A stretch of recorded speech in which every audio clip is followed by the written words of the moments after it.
Okay, now we're going to do b. And b is only different because it has a 2 or a coefficient in front of the x squared. So I'm going to show you how to take care of that. But we have to put all the x's on one side and the number on the other side, leaving a space for what we're going to add. So here we go.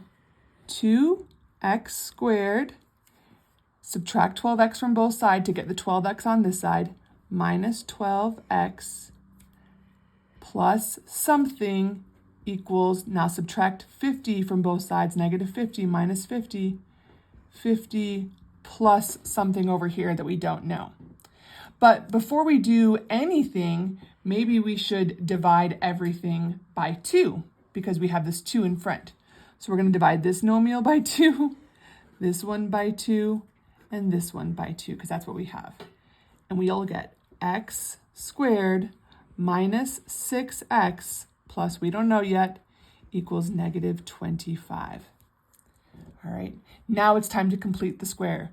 We take half of this guy, minus 6x. What's half of minus 6x? Well, 1/2 of negative 6 equals negative 3. And then we take negative 3 and we square it, and that gives us 9. So that's what we know we're going to add to both sides, this number here, plus 9 plus 9. But now we have to write our perfect square.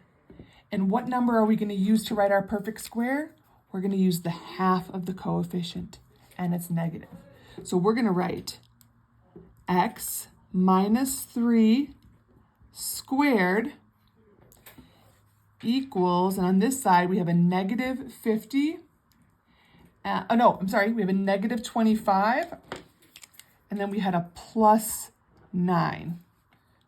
Plus 9 there, and a plus 9, plus 9, plus 9. Okay, so we had a negative 25 plus 9. What is a negative 25 plus 9? It is a negative 16. So now we're just going to use the square root property. We are going to square root both sides of the equation.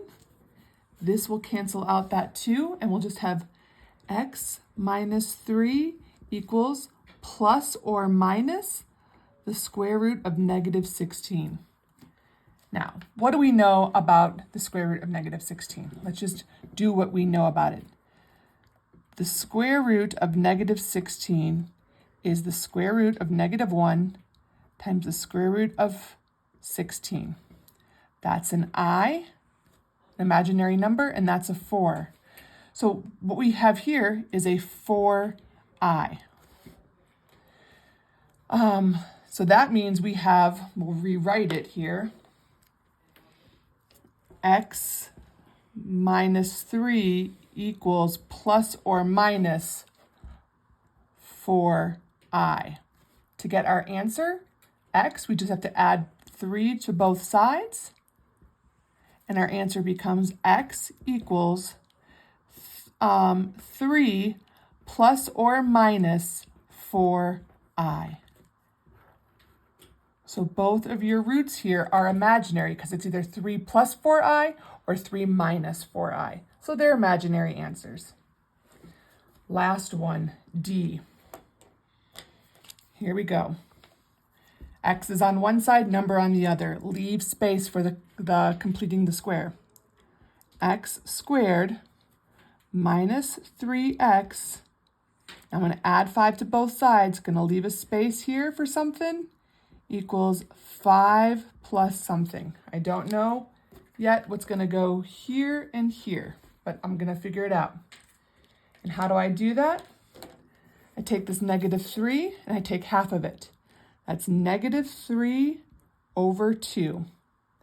And then I want to square that to know what to put in there. Well, if I square that, I get negative 3 over 2 squared equals 9 over 4. Well, that's similar to this problem, right? So I'm going to add 9/4 here and 9/4 here.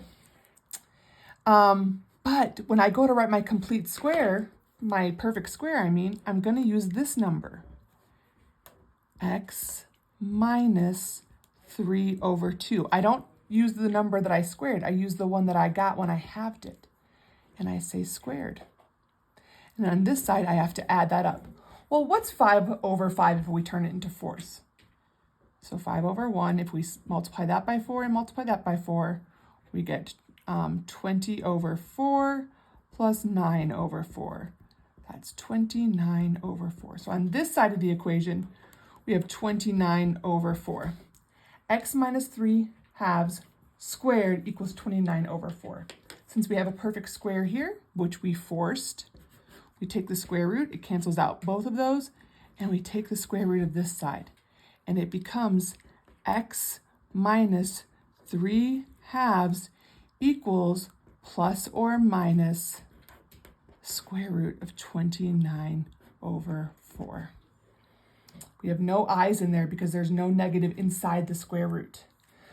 Let me see, is there anything in here that's a perfect square? Well, this one is. Let's just divide it up. Plus or minus square root of 29 over the square root of 4. That becomes 2. 29 can't do anything, so we leave that. All right, so what we have here is when we add plus 3 over 2 to both sides, we end up with x equals 3 halves, right? Plus or minus the square root of 29 over 2. You don't have to do anything else with that. You don't have to combine this. It is 3 halves plus 29 over 2, or it could be 3 halves minus 29 over 2, and this answer is sufficient for this paper. Okay, that's completing the square. I'll see you soon. Bye.